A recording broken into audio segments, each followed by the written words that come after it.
नमस्कार दोस्तों, आज हम बात करेंगे अलाउद्दीन खिलजी की बेटी फिरोजा के बारे में, जो करती थी हिंदू राजा से प्यार। क्या ये प्यार परवान चढ़ा या उसका अंत हो गया? देखते हैं इस वीडियो में। ये बात है उन दिनों की जब अलाउद्दीन खिलजी की शाही सेना गुजरात के सोमनाथ मंदिर को खंडित कर उस शिवलिंग को लेकर दिल्ली लौट रही थी।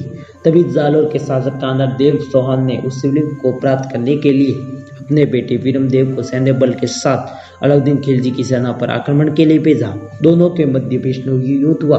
इस युद्ध में खिलजी की सेना को पराजय का मुंह देखना पड़ा तथा कानर देव ने अपनी जीत के पश्चात उस शिवलिंग को जालोर में स्थापित कर दिया। जालोर शासक वीरमदेव से हार के बाद बदले की भावना से अलाउद्दीन खिलजी ने अपने सेनापति को समझौते के लिए जालोर दरबार में भेजा। खिलजी के इस प्रस्ताव को स्वीकार करते हुए वीरमदेव दिल्ली दरबार में गए।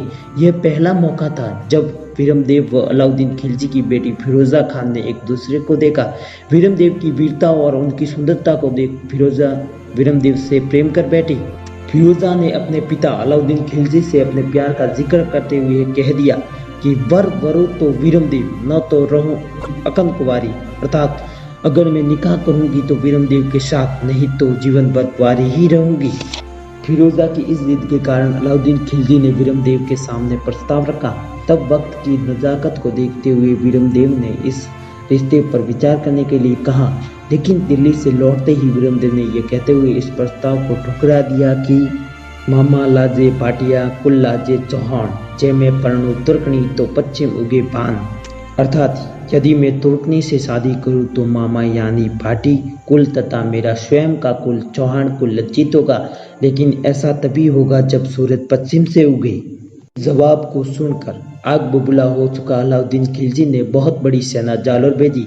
माना जाता है कि अलाउद्दीन खिलजी की सेना अगले 1 साल तक जालोर पर घेरा डालकर बैठी रही। अंत में अलाउद्दीन खिलजी ने ऐलान करवाया कि या तो कानर देव मेरे कदमों में गिरकर दिल्ली की अधीनता स्वीकार करे या जालोर के दुर्ग को छोड़कर जंगलों में भाग जाए।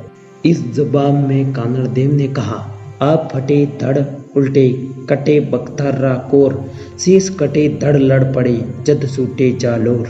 इस ललकार के साथ राजपूतों ने केसरिया करते हुए जय भवानी के नारे के साथ किले से बाहर निकलने का ऐलान किया, जिसके बाद मात्र 5000 राजपूत सैनिक खिलजी के विशाल लश्कर से भिड़ गए। इस विनाशकारी युद्ध में वीरमदेव वीरता के साथ लड़े और अंतिम सांस तक दुश्मनों को किले में प्रवेश नहीं करने दिया, लेकिन अंत में लड़ते लड़ते वीरगति को प्राप्त हो गए। इस युद्ध के समय वीरमदेव महज 22 साल के थे। कहते हैं कि इस आखिरी युद्ध में वीरमदेव के पिता कानर देव चौहान और उनके काका मल्लादेव दोनों ही वीरगति को प्राप्त हो गए और जय भवानी के नारे के साथ महल की हजारों सतरानियों ने जौहर कर लिया। युद्ध समाप्ति के बाद खिलजी वीरमदेव का शीश काट कर दिल्ली ले गए और उसको सोने की थाली में फिरोजा के सामने पेश किया।